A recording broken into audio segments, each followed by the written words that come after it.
que acontece no Rio de Janeiro? O Rio de Janeiro, os caras vão fazendo cinturões de tomada de território com tiro de rajada, cara. O que eles fazem? Eles sustentam posição. Isso é coisa militar, não é coisa policial. É sustentar posição. Enquanto em São Paulo o cara atira pra correr e sumir no terreno, aqui no Rio eles permanecem na posição sustentando disparo de rajada. E aí tem um fator muito pior. Um dos maiores problemas dessa operação é o crime não atentar da oportunidade que eles perderam.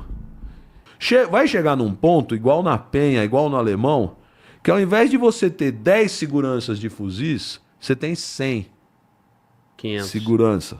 Não, eu tô falando do que foi apreendido. Né? Porque se você falar 500, vai ter alguém de cabelo colorido que vai falar assim, ele tá falando que tinha mais, mas isso não tem prova. Vamos falar do que está provado, 100. Isso. Vamos dizer que ali só tinha 100 fuzis. E eu vou te dar outro paralelo para você entender o nível de complexidade do problema aqui do Rio. O meu batalhão rodoviário era o pior batalhão rodoviário em termos de área tomada pelo lá de São Paulo. É a Baixada lá na divisa do Paraná até São Sebastião. 80% do território litoral do estado de São Paulo, litorâneo do estado de São Paulo. Comunidades violentas à beira de todas as rodovias ali. Subia o sistema Anchieta Imigrantes para São Bernardo, só comunidade. Heliópolis, Diadema, só comunidade. Eu tinha 500 policiais no meu comando. Quantos fuzis eu tinha à disposição da minha tropa? Chuta. Cara... Essa notícia é de janeiro, tá? Não é de 10 anos atrás. Eu faria aí, cara, 500 no dia, 500 no total. policiais é o que tem no batalhão. Tá, no plantão você tem 100 caras.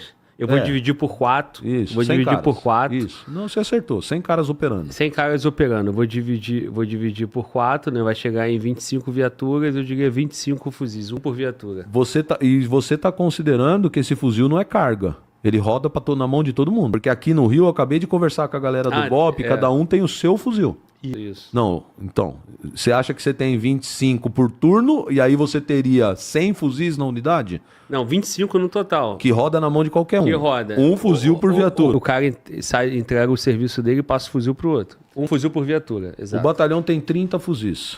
30 fuzis. Você espalha esses 30 fuzis em mais ou menos 50 cidades, que é a área do batalhão. É menos de um fuzil para cada cidade. Que isso. Você tinha 100 fuzis em uma comunidade aqui. Isso, cara, é muito bom te ouvir, irmão, porque primeiro que você fala muito bem, com uma clareza absurda e com muita experiência. Você está dando a oportunidade pra gente, do Brasil todo, conseguir dimensionar o problema que é o Rio de Janeiro do jeito que está. E você está falando, se referindo a São Paulo, cara. São Paulo é a maior metrópole, o maior estado, a maior população, tudo isso.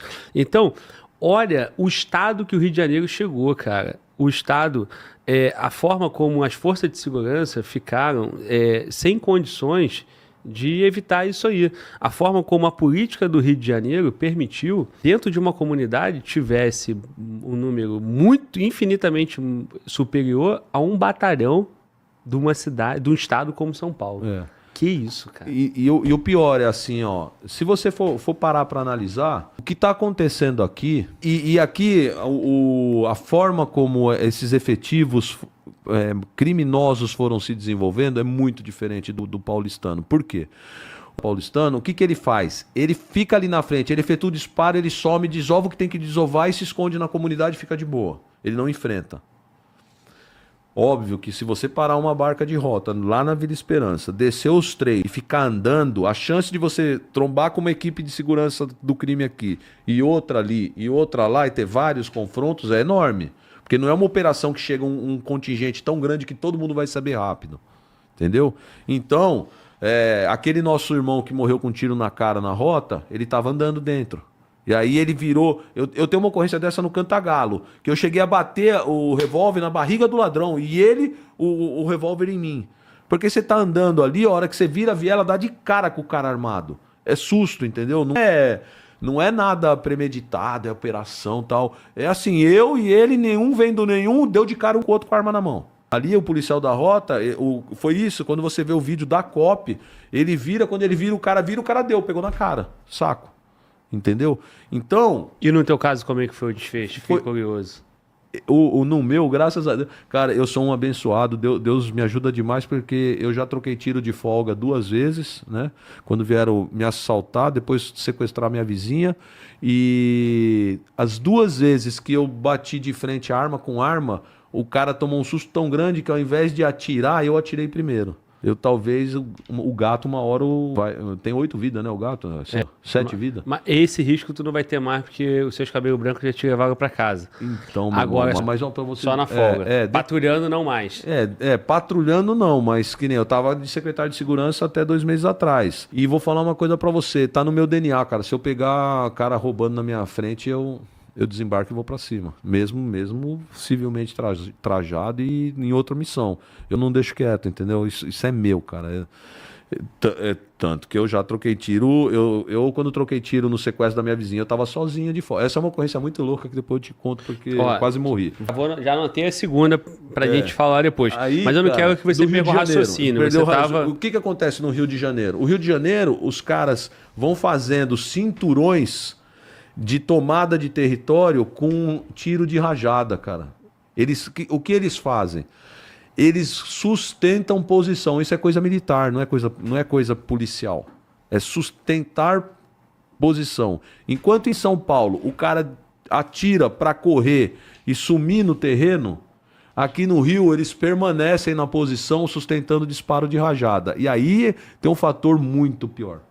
Essa quantidade de fuzis indiscriminadamente na mão de um monte de cara sem nenhuma restrição para o disparo, aí fica uma coisa terrível. Porque enquanto você é policial, você sabe que você não pode acertar um inocente, o cara está despejando de rajada numa arma de longo alcance e com alto poder letal. Você viu aquela ocorrência de Santa Bárbara, produziu em Santa Bárbara, levou para a Americana trouxe aqui para o Rio de Janeiro os fuzis? A Polícia Federal fez essa matéria essa semana. Foram 100 e poucos fuzis que vieram de São Paulo para cá. Era uma fábrica em Santa Bárbara. São fuzis curtos. Só que é 5,56, é 7,62... Ou seja, o perito da Polícia Federal estava falando na TV o seguinte: esse fuzil mais curto, ele tem 400 metros de disparo com precisão. E chega a 1.200 metros, 1,2 km sem precisão, mas com poder de matar. O fuzil cabeça maior, aí é muito mais ainda o disparo com precisão. Aí você, depois de assistir esse cara falando isso, e você olha, tá na parede os fuzis apreendidos aqui na operação de vocês, os curtos são bem menor quantidade do que os longos, ou seja, a grande maioria dos fuzis na mão dos criminosos aqui no Alemão e no Penha são fuzis de maior precisão de longa distância. E aí, quando você vê aquele vídeo daqueles 2 caras camuflados em cima, fazendo aquela rajada sem parar, eu te pergunto, onde tá indo essas munições? Pois é. Nem ele sabe. Nem. Ele tá pondo de qualquer jeito. Eu tava só esperando você terminar. Ele não tá nem pra precisão. Ele vai botar fogo ali, vai concentrar fogo, e eles vão fazendo assim, 3 pontos, jogando fogo no mesmo canto, pô. Isso é o disparo de saturação, de sustentação de posição. Isso. Não tem nada ali de cirúrgico.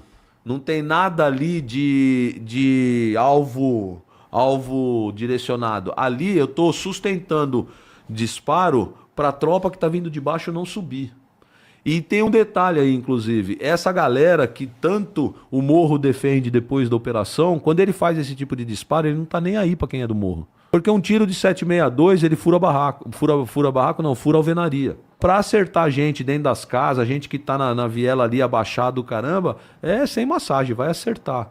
Ou seja, esse exército criminoso que vende quando o morro está em paz, que ele está lado a lado com a comunidade, isso é uma mentira, cara. Isso é muito mentiroso, porque a hora que a polícia invade ou o criminoso de outra facção para tomar a boca, eles efetuam disparo de rajada de arma de guerra, e aí não preserva a vida de ninguém. Quem tiver no caminho dessa munição vai tomar. Eles são hipócritas, cara. Você tá entendendo? E te falo mais, eu falei hoje pro comandante do BOPE, na reunião que eu tive com ele, eu falei assim, cara, a operação de vocês, não dá pra gente fazer uma festa, daquela festa de uma semana comemorando, porque nós perdemos 4 irmãos, cara, isso não tem preço pra polícia. Morte de policial em combate não tem coisa mais terrível que isso. Então não dá para bater palma e festejar como deveria. Mas se você pega 117 cara morto, 115 é do crime já comprovado pelo antecedente criminal. E você, com essa quantidade de polícia com fuzil na mão e vagabundo com fuzil na mão, dando disparo de rajada, você não tem criança baleada, não tem idoso. Não tem... Meu, essa operação, cara, ela tinha que ser estudada. Porque se fizesse a mesma operação em outros estados, cara, a chance de ter gente baleada sem nada no antecedente criminal é enorme. Não, isso mostra o profissionalismo e a competência da polícia do Rio de Janeiro. Nível né? alto. E outra coisa, eu acho que mais do que a competência deles, né, de efetuar o disparo, de incursionar a favela, do confronto na mata, eles tiveram a competência de não dar ao criminoso a possibilidade de provocar ataques intencional com a população. Porque no Complexo de Israel, aqui no Rio, que é uma outra facção, que é o TCP, e os caras dispararam na Avenida Brasil, pô. E diversas vezes, em comunidade do Comando Vermelho, eles produziram morte da população para dar o elemento do efeito colateral para botar na conta da polícia. E aí depois eles entram com toda aquela estrutura de guerra informacional, ONGs, imprensa, setores da política, quase sempre de esquerda. Então, eles atuam dessa forma. Cara, se eles pudessem, se eles tivessem tempo para produzir um resultado desse, eles teriam produzido, pô. Oh. Porque aí tava todo mundo falando, a menina fulana de tal, uma criança de nome X, ou um idoso, um jovem de nome X. Eles não tiveram sequer tempo para fazer isso. Ô Glauber, você falou comigo antes de hoje, algum dia? Não. Nunca tivemos contato, a gente não se conhecia. Conhecemos até agora no estúdio aqui. Eu faço uma coluna de segurança pro IG. Tá ali, ó, eu te mostro no celular quando a gente acabar. Eu fiz um texto que vai sair, provavelmente amanhã, porque ele precisa fazer a imagem do editorial. Eu falo exatamente o que você falou, cara. Que bom. Que é o seguinte, um dos maiores problemas dessa operação é o crime não atentar da oportunidade que eles perderam de fazer essa maldade de balear pessoas de bem para pôr na conta da polícia. Eles já fizeram em outras oportunidades. Porque eles fazem. É isso aí. Eles fazem. Até nisso, acho que esses criminosos que sobraram estão assim. Porra, meu. Não tem um decente morto aí pra gente jogar nas costas desse governador? Olha a situação que essa comunidade fica ali dentro, em termos da maldade que impera dentro da cabeça desses criminosos. E aí, cara, eu tenho falado em todos os lugares que do dia da operação me chamaram, e foi bastante, meu. É que não chega pra vocês aqui que eu tenho ido em coisas pequenas, entendeu? São Paulo tem panelinhas na grande mídia. Eu não chego nem perto dessas panelas, mas eu falei numa cidade do interior o seguinte, cara, que é assim, ó, cara. Faz o paralelo com casa de detenção. Casa de detenção, os caras deixaram um presídio ter 6 mil, 7 mil presos, onde do segundo portão pra dentro, o nego escolhia qual prostituta ia comer. Tinha um livro que você chegava com as fotos pra você escolher qual queria no final de semana. Um menu de comida. Um preso que trabalhava comigo na infiltração falava pra mim assim, alemão, me deixa ficar mais uns dias na Gozolândia. O que é isso? Gozolândia. Eles chamavam de Gozolândia. Caramba. Pô, deixa eu ficar mais uns dias na Gozolândia. Eu falei, mano, você tá puxando cadeia no interior. Você veio só sumariar. O juiz quer você de volta na cadeia tua. Eu não tenho como. Ele falou, pô, mas eu tô colaborando, me deixa na Gozolândia. Mas pra que tanto você quer ficar nessa Gozolândia, mano? Puta cadeia jegue, velha, enorme, lotada aí dentro. Ele falava, pô, do portão 2 pra frente é tudo nosso. Se você visse o book das minas que eu posso escolher no fim de semana, mano, deixa eu ficar no fim de semana. Eu, não. O juiz já deu ordem, eu tenho que te levar de volta. Ele, porra, mano, com tudo que eu tô ajudando, você não consegue eu passar um fim de semana que eu... Não consigo. Então, é assim, ó, os caras deixaram lá atrás a casa de detenção chegar num depósito comandado pelo crime, com um monte de coisa entrando. Tinha o problema da AIDS naquela época, tal. E aí você vira e fala assim para uma tropa que não é especializada nisso, fala assim, entra e resolve, irmão, que o bagulho virou de vez, o inferno tá na terra, entra e resolve. Aí entra. Acontece um monte de morte, por quê? Porque é combate. Aí, 30 anos depois, os caras estão vendendo carro, casa para se defender judicialmente. E aí eu falo para você, cara. Tem uns méritos nessa operação de vocês aqui no Rio, cara, que a gente não pode deixar de perceber. Primeiro, esse governador, cara. Sabe quando que você vê governador abraçar chefe de polícia, botar a cara na imprensa e falar assim, ó, tô junto, a ordem é minha, a gente tinha que fazer. Tem que tirar o chapéu pra esse cara. Eu nem sei quem é, não sei que partido é, eu sei que o nome dele é Castro, mas eu não tenho contato pessoal, nunca conheci. Eu nunca vi, cara, político nesse nível se irmanar com tropa policial depois de um resultado desse. Ó, cara, eu critiquei muito o governador daqui do Rio, então eu acho que eu tenho total condições de falar, porque eu critiquei duramente diversas vezes. É natural que o político tente se aproveitar do ganho eleitoral, do capital eleitoral. Mas, no dia da operação, ele tinha tudo para afinar. Porque a tropa estava no terreno, estava produzindo resultado, 16 horas de confronto. E o que o Comando Vermelho fez? Foi o que eu te disse. Eles armaram a operação de uma forma tão bem feita que não deu outra saída para os caras para produzir uma morte intencional de civil, fazer um terror desse. A única coisa que restaram para eles foram fechar rodovias, sequestrando ônibus e essas coisas. Então, o que acontece? Naquele dia de terça-feira, já rodou as imagens no Brasil todo. A Globo já estava mostrando ao vivo o terror na cidade. Porra, teus parentes que estão lá em outro estado, Santa Catarina, São Paulo, Brasília, todo mundo começa a te mandar mensagem, né? Porque já espalhou no Brasil. Ali, ele já podia ter recuado, pô. Mas não, ele bancou, então todo mérito para ele. E no dia seguinte, quando aparece aqueles corpos ali, ele novamente bancou a operação. A partir dali, irmão, ele já viu que o público aprovou, né? E que a população... Tô falando dele, cheguei a gaguejar, né? Porque ele Não sabia. Legal. A operação. Então, só de falar nele, né, cara? Eu sou fanho e ele é gago, né? Tá. São dois. Eu posso falar também porque eu sou deficiente da fala, né? Então, irmão, o governador, ele teve peito para bancar e confiar na operação que a polícia dele montou. Na pressão e no pânico e no pavor da população na terça-feira, ele continuou com a operação até 22 da noite. Pô. Hoje nós tivemos o secretário aqui, Coronel Menezes, secretário da Polícia Militar do Rio de Janeiro, ele falou, o governador me deu carta branca, mas eu ordenei que a tropa recuasse, porque já era 9 da noite e estava na mata no intenso tiroteio. Não tinha condições. O nível de cansaço e estresse, você começa a expor a tropa, né? Nível de cansaço, pô, como é que é? Caiu a luz, né? O confronto é diferente, né? O cara é experiente, é visão de comando, né? Deu 5, 6 horas da tarde, já começa a ficar absurdo. Imagina 9 da noite. A operação começou às 3 da manhã.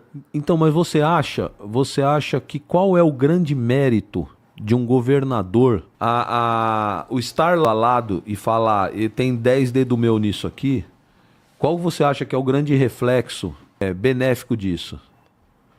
Para a sociedade ou para a tropa? Os dois. Assim, você é de fora, você não é polícia. Sim. Você acha que isso faz bem por quê? O governador? Não, o governador, cara, bem para ele... Então... Bem para ele politicamente, sem dúvida. Tá interessante a sua dúvida, sabe por quê? Porque assim, ó, você enxerga como cidadão. Então, a sua tendência sempre é ver qual é o benefício político para um cara desse. Você enxerga ele como político. Tá certo, você é cidadão. Eu enxergo ele como governador, ele é um político. Eu quero ver se ele tá querendo voto ou não. Para nós, tropa, sabe qual é o benefício dele estar junto? É assim, ó. Vou te dizer a experiência minha em São Paulo. E aí eu te conto qual foi. Para me prender preventivamente, vai ter que prender ele também. E prender um governador é difícil, cara. Porque vem uns governador também aqui prestar apoio para ele. Isso. 9 estados. Isso. E aí, aqueles caras que podiam estar sentados numa mesinha falando assim, ó, vamos meter esse governador na cadeia. Os caras falam, não, mas peraí, mano. Tá todo mundo dos outros partidos aí, ó. Aí é coisa política.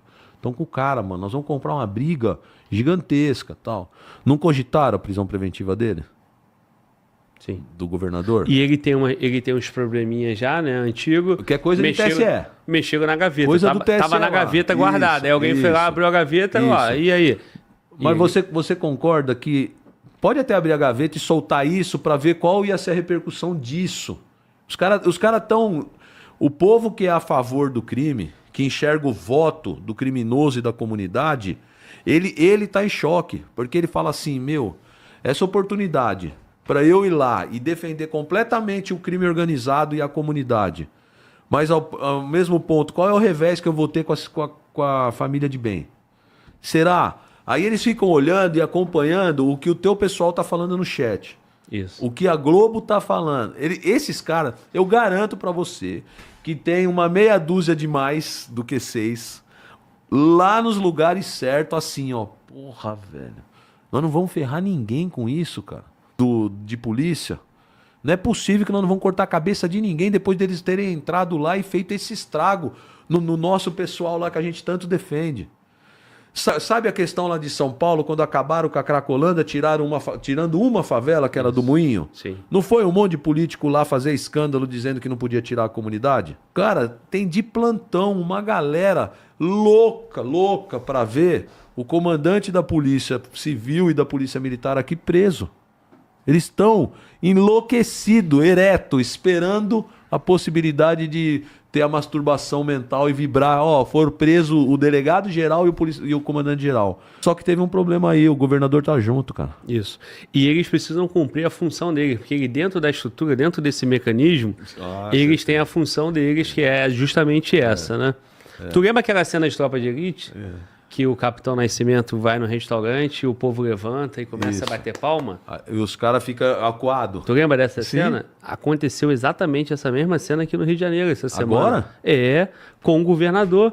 O governador foi no restaurante, intencionalmente ou não, ele tem que viver a vida dele, foi no restaurante, e aí ele foi ovacionado. Eu arrepio, porque, cara, eu vou te contar o que aconteceu comigo em São Paulo, você não vai botar uma fé. Manda. Cara, eu era tenente e eu tava infiltrado.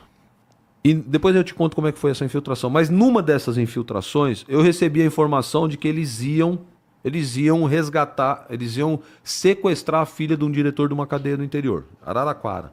E eu cheguei pro chefe da agência de inteligência e falei pra ele assim, ô chefe, é o seguinte, ó, a quadrilha que ia participar da fita com a gente falou pra nós que eles vão sequestrar a filha do diretor de Araraquara. Precisa avisar ele rápido pra mudar o hábito, colocar a segurança, alguma coisa que eles vão pegar. Aí ele falou assim, tá, mas como é que a gente arrebenta essa quadrilha? Porque não adianta ficar vendo segurança, uma hora os caras vão catar. Falei, então, só tem um jeito de eu pegar. Eu tenho que armar uma armadilha pra vir toda essa galera e a gente prender. Ele falou assim, então solta no sistema aí que vocês vão fazer um resgate de preso, vê se eles vêm. E os caras vieram, toparam. Quando toparam, eles bateram pra outra quadrilha. E veio mais uma quadrilha querer vir junto. Ou seja, quando eu vi, tinha, sei lá, uns 30 ladrão querendo participar da fita toda. Porque quando a gente fala que, quando eu joguei no sistema que no presídio lá, o pé, lá eles chamam de pé, o PM, o pé tava com a gente e ia deixar jogar a Tereza pra pular o muro. Esse irmão deles, que era muito forte na quadrilha, que tava lá, falou assim, não, eu quero sair, mas o irmão da outra quadrilha também quer. E ele tá lado a lado comigo no X. Então é o seguinte, junta a quadrilha de vocês, pega o Joãozinho. A nossa vai descer o João Luiz. E o outro lá, o João Roberto. Vão descer 3 caras na Tereza. E 3 quadrilhas vai junto. Porque a minha missão era descobrir quem fazia resgate de preso e tinha fuzil. Que naquela época fuzil era raro em São Paulo. Tinha pouco fuzil. Onde a gente via fuzil? Resgate de preso, rouba banco, rouba carro forte. Você não via fuzil em roubo na rua comum. Rouba residência com fuzil. Não tinha. Entendeu? Qualquer roubo comum não tinha fuzil. Da tua experiência, São Paulo, você falou, se tu entra na quebrada em São Paulo e fala que é boa, o cara não sabe, mas ele sabe que é rota. E a rota em São Paulo também, assim, a população inteira venera a rota. E no BOP, inclusive, surge aquelas comparações, né? Qual é a diferença entre BOP e a rota? E eu quero aproveitar essa oportunidade para que você fale isso para a audiência, né? Não naquela ideia de qual é melhor, porque isso não há que se falar. Mas dentro do seu contexto ali, né, cara? BOP e rota. Tem algumas diferenças muito interessantes, que é o seguinte, ó. Primeiro que rota em São Paulo é um batalhão de patrulhamento. Qual é a diferença? Qual é a característica da rota? A rota trabalha sempre no mínimo com 4 em viatura. Grande capacidade bélica, então tem todo mundo não, toda viatura tem fuzil, tem metralhadora, 4 caras. A rota ela sai em pelotão, então adota-se uma área de São Paulo e o pelotão vai inteiro, o comando e mais 4, por exemplo. E eles concentram naquela área de um batalhão. A rota ela é criada para patrulhar as cidades, ela não é uma tropa quartelada. Qual é a rotina da rota? Você chega, você vai fazer educação física. Rápida, 1 horinha. Depois você vai para a sala de aula fazer instrução, mais 1 horinha. Depois você vai patrulhar 10 horas. Então, são 12 horas de patrulhamento, são 12 horas de serviço, onde 10 são de patrulhamento. E aí, o que aconteceu? Como era uma tropa muito firme no seu propósito, ela foi ganhando fama. E existe um negócio que é o seguinte: você lá em São Paulo, você atende 190. Você está empenhado. Do acidente de trânsito, da briga de marido e mulher, de qualquer ocorrência. Quais são as tropas que não atendem 190? A tropa tática. Então, se você pegar um batalhão da Zona Leste lá, o 19, ele tem uma área lá da Zona Leste. Tem todas as tropas regulares atendendo 190. E tem uma força tática ou um BAEP que foi criado, que é aquela tropa de apoio que chega para a ocorrência que está com risco aos policiais. Grande quantidade de marginal, tem fuzil, tem alguma coisa, é a tropa tática. Onde entra a rota, você imagina assim, eu estava até falando para o meu parceiro Lino que está aqui, qual que é o efetivo do BOP hoje? Esse número não é público, mas eu estimaria em torno de uns 400, 500. Você não está errado, está perto. 400, cara. Tira férias, licença-prêmio e administração. Sobrou, vamos por 300. Operando. 300 divide por 4 equipes. Isso. Para cuidar do Estado. Pega a parte que está administrativa, pega a parte que está... Então vamos para a rota. A rota tem 600, cara. Você tira 150 aí, que é os caras afastados, férias, licença-prêmio, doente, administrativo e tal. Divide isso em 4 companhias. Vocês vão botar aí 500 caras dividido por 4 companhias. Aí você divide nas companhias em 2 pelotões. Ou seja, a rota, cara, com essa força no nome gigantesca que tem. Tem cidades de São Paulo que nunca viram uma viatura de rota. Nunca viram. Nunca viram. Sabe? Só conhece de falar e foto e internet, filme. Bairros de São Paulo vão ver rota uma vez por ano. Porque se eu tenho lá em São Paulo 43 batalhões, naquela área daquele batalhão, quantas vezes um pelotão de rota vai, se você distribuir ao longo do ano, nesses 43, para você ir um dia naquele batalhão? Porque a rota, às vezes, por exemplo, o negócio que está dando do PCC com o promotor Garquia, vão resgatar o Marcola. Vai uma companhia de rota, fica 1 mês lá em Presidente Prudente, lá na divisa do Estado. São uma companhia inteira de rota que não vai patrulhar lugar nenhum, vai ficar nessa missão 1 mês. Você tirou 60 batalhões atendidos pela rota, que ia passar uma vez no dia. Ou seja, quando a gente fala rota, fala BOP, o pessoal acha que é um exército.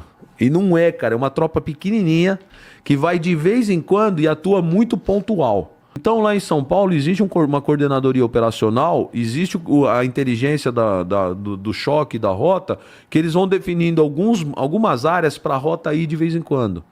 Isso quando não é operação foco. Operação com alvo. O Ministério Público recebe uma informação, trabalha, chega no alvo, vamos usar a rota para ir pegar. Aí vai alvo, ou seja, você não patrulha. Então, a diferença para te responder de rota e BOP é o seguinte: a rota, se hoje você for em São Paulo agora e não tiver nenhum alvo, não tem alvo, você vai entrar no batalhão, nesse horário aqui, ó, noturna. Vai estar um tenente com 4 viaturas, ele escolheu no quadro um batalhão E ele vai chegar pra tropa e falar assim, ó, nós vamos rodar o 16º Batalhão hoje. Boa sorte, vamos produzir, galera. Vai as viaturas, vai todo pro 16º Batalhão. As 5 viaturas. O que eles vão fazer? Patrulhar. E aí lá dentro, o que a gente tinha? A gente tinha os tarados, né? Que tarado? O tarado pelo caráter geral. O que é o caráter geral? É o carro roubado ou furtado. O tarado pelo caráter geral, o que ele faz? Ele roda a avenida perto de onde tem desmanche. Ele tem foco. Não, eu sou tarado por roubo a banco. O que eu fico? Na região bancária. Eu quero trombar roubo a banco. Não, eu gosto de tráfico. Eu entro pra dentro das comunidades ficando na pé lá dentro o tempo todo. Entrando em casa. Eu fico vasculhando. Então, você quando comandava um pelotão, você sabia... lá em São Paulo, a área do 8º Batalhão, cheio de desmanche. Você falava assim, mano, aqui é cara de geral, velho. Hoje é dia de cara de geral. Vamos ficar nas avenidas onde os carros roubados passam. Entendeu? Lá é separado da rota um negócio chamado COI-GAT lá em São Paulo. O COI é aquela tropa camuflada, parece do exército. Camuflado verde. Qual que é a missão deles? Marginal homiziado em mata ou pessoa perdida em mata, salvamento. O COI, o Comando de Operações Especiais, o foco dele é mata. Essa operação que teve aqui, por exemplo, a tropa que seria destinada para chegar lá na mata onde eles correram, no final, seria coiano. Porque os coianos sabem andar no mato. Uns caveiras lá de São Paulo. Eu vou te contar depois uma ocorrência, me lembra que tinha policial envolvido? Deixa comigo. Eu te conto dela. Então, essa tropa é 4º Batalhão de Choque. Não tem nada a ver com o 1º Batalhão de Choque, que é rota. É outro batalhão. São os coianos. E nesse mesmo batalhão tem outra companhia, que é a Companhia GAT. É aquela galera de invasão tática.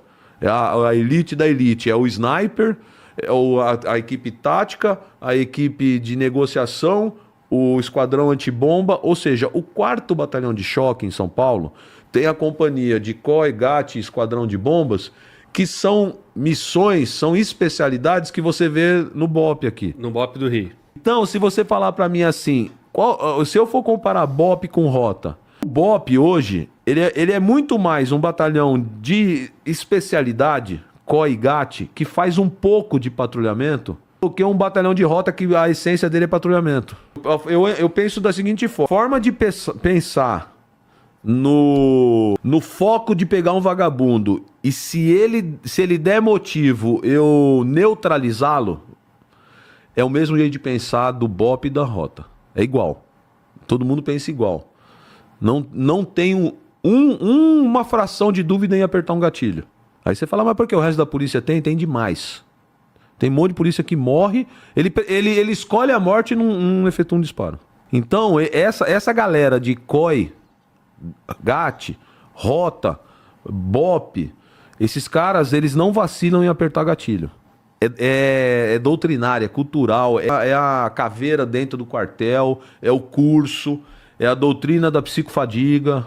Esses caras são formados para isso. Agora, se você falar assim, na prática, rota e BOP é igual, não, eles são bem diferentes.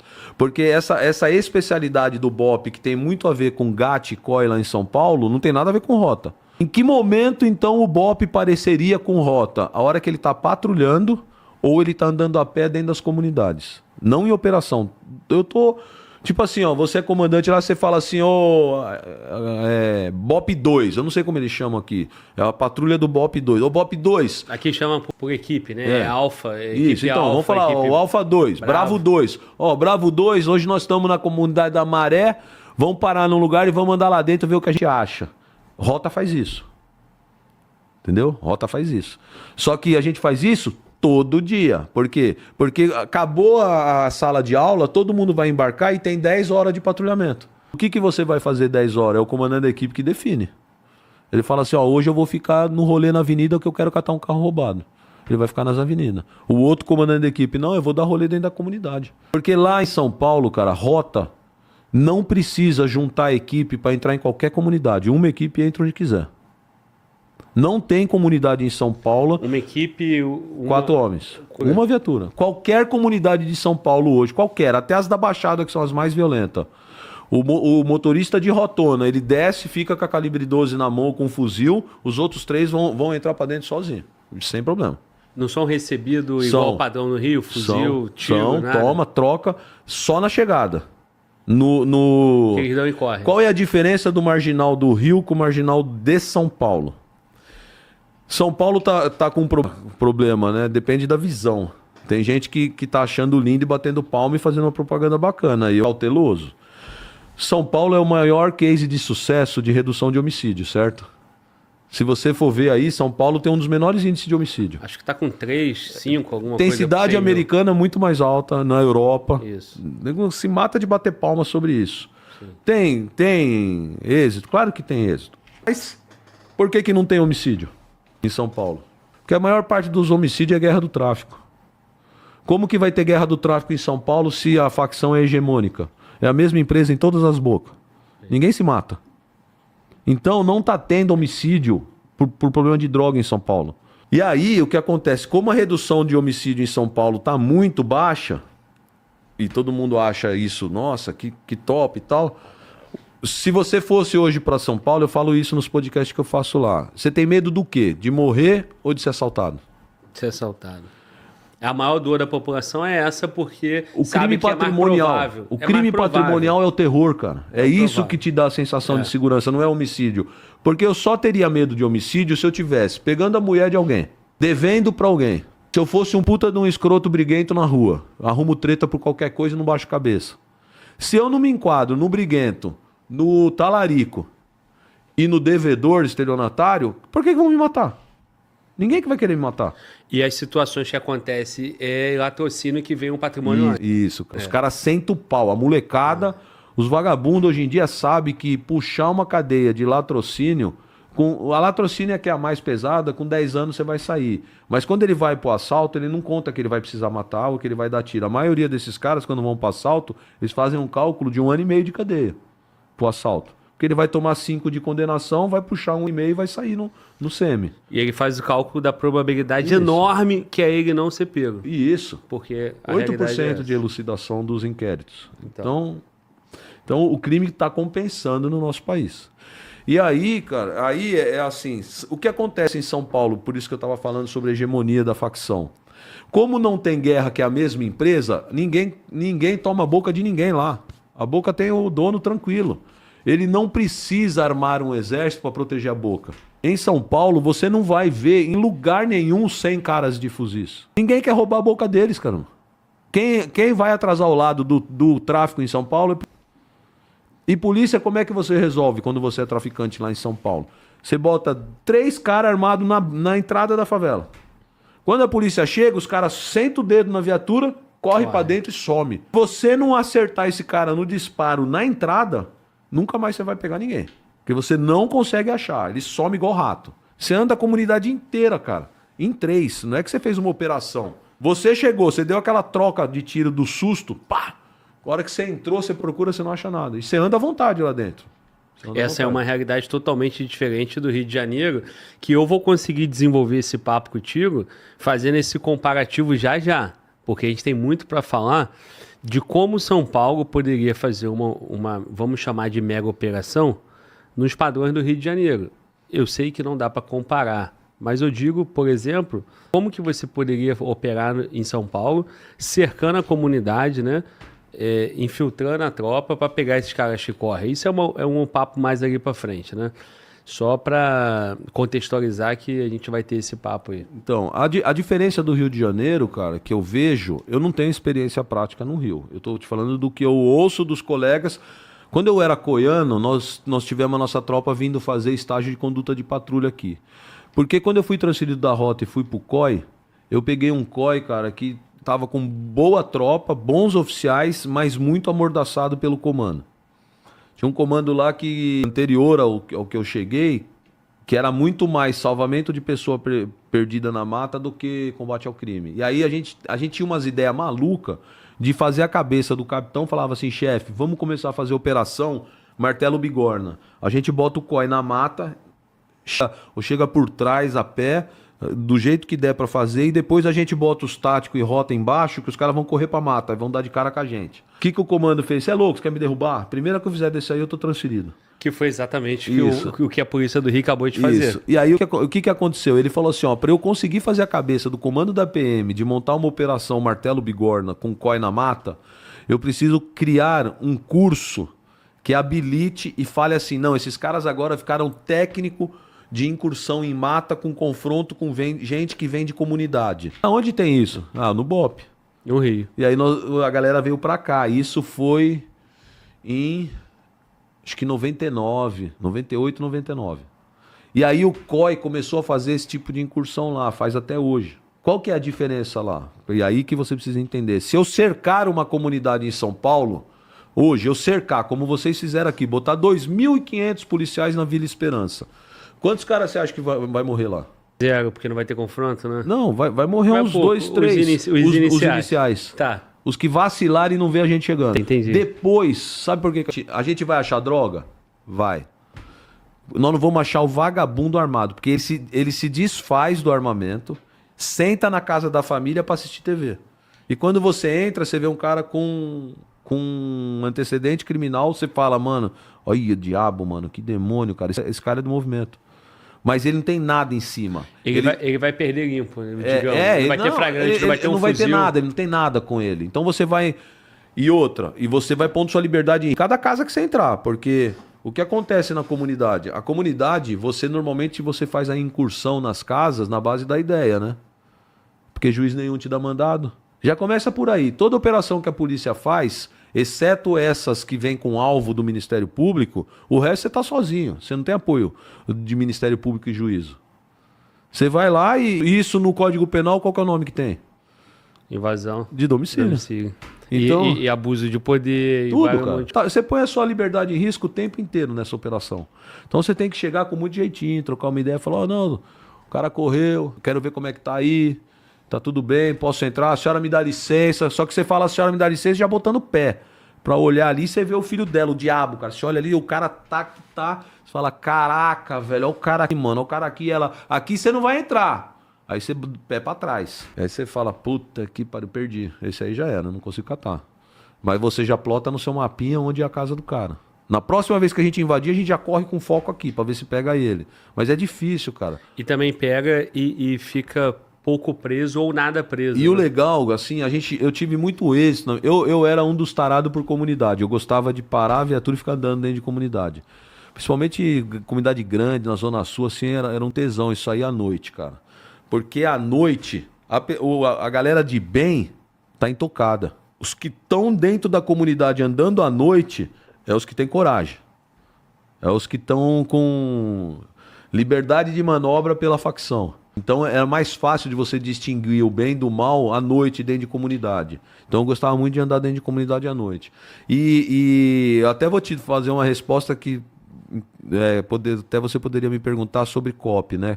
Isso eu acho que a gente vai perder demais com COP. A câmera no peito. Sim. Porque quando você fazia essas incursões nas comunidades, e faz até hoje, depois do primeiro estouro, a hora que você tá andando lá dentro, muita gente de bem te dava um toque, ó, vai ali. Vai em tal casa. Ninguém vai fazer isso com a câmera apontada para ele. Ele tem medo dele dar a imagem dele caguetando. Entendeu? Ele vira testemunha. E o que o crime já faz no terror? O cagueta acontece o quê? Vai pro saco, você é louco. Se um vagabundo pegar uma mulher dessa, tratando a gente bem, não sendo ríspido, não tem nada para falar, não fechando a porta, o caramba, os caras já vêm pro tribunal do crime na hora com a tela que você tava trocando ideia com a polícia. É assim, a gente sabe o terror que é dentro de comunidade. O terror que é aqui é igual lá, viu? Os caras matam em terra. Tem uma comunidade na Zona Sul, lá, aquela favela da imprensa, tinha um cemitério clandestino do lado, que eles matavam, todas as tretas deles jogavam no cemitério lá. Então, o terror do vagabundo, ele é do Oiapoque ao Chuí igual. A maldade, ela é idêntica em todos os estados. A diferença do Rio de Janeiro para São Paulo é que os caras cresceram tanto por causa da guerra do tráfico, e de decisões equivocadas do tipo não faz operação, não entra, não toma território. Eu penso assim, ó, cara, a gente precisa enxergar o crime como uma atividade comercial. Tudo bem que o produto é ilícito, mas é um comércio. Ali você tem um gerente, você tem um dono da boca, você tem um monte de peão vendendo. O playboy aqui do Rio de Janeiro, que nem o playboy lá de São Paulo, que vai comprar cocaína, vai comprar maconha, vai comprar alguma coisa na boca. Você acha que ele gostaria de ter ali uma viatura na entrada da comunidade ou não? O que você acha? Gostaria. Não. O playboy? Que vai comprar. Não, ele vai passar, ele... não gostaria. Eu vou falar uma coisa pra você, vai soar ruim aqui, ó. Se você tivesse um gosto de vez em quando fazer uma baguncinha com alguém, uma mulher trans, eu acho que é esse o nome aí, mulher trans. Travesti. É. Travesti não tem problema não, pode falar. Você vai lá no lugar onde eles ficam. Qual é o maior medo da sua vida depois que você botou ela dentro do carro? Eu não sei, cara. Aqui quem responde essas perguntas é Mano Volta. Qual seria seu maior Como medo, seria, Mano Volta? Diz aí, você que tem experiência.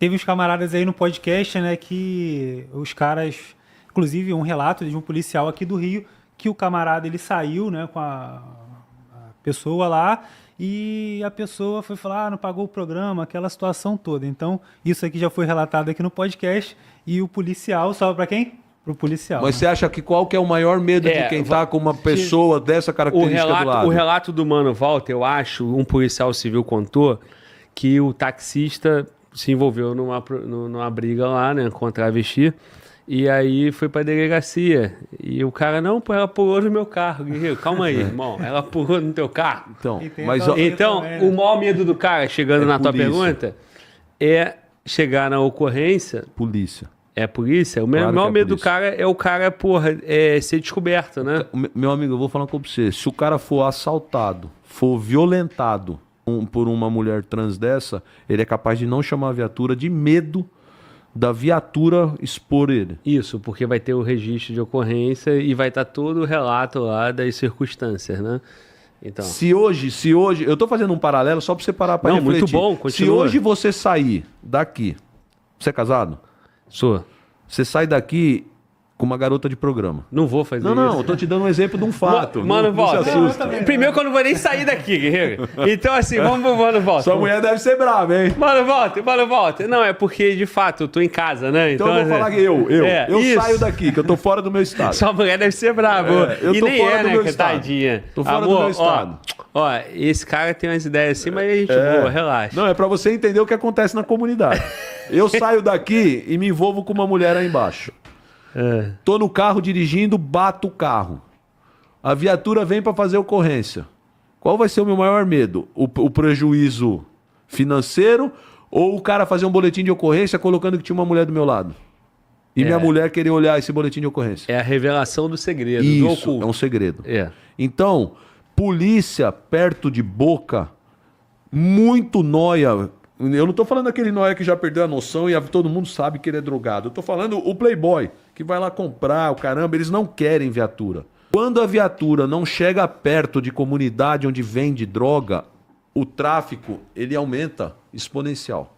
A venda fica livre, é uma paz ali. Só não tem paz maior aqui no Rio de Janeiro, porque em São Paulo é paz reinante, é festa. Aqui no Rio tem a tensão da outra facção vir tomar sua boca. Fora isso, é assim, ó, se a viatura não incomoda, eu aumento mais a minha venda e meu ganho. Eu aumento mais, eu compro mais arma. Eu ponho mais funcionário. Eu aumento mais pontos de venda e ponho mais funcionário. Vai chegar num ponto, igual na Penha, igual no Alemão, que ao invés de você ter 10 seguranças de fuzis, você tem 100 500. segurança. Não, eu tô falando do que foi apreendido. Né? Porque se você falar 500, vai ter alguém de cabelo colorido que vai falar assim, ele tá falando que tinha mais, mas isso não tem prova.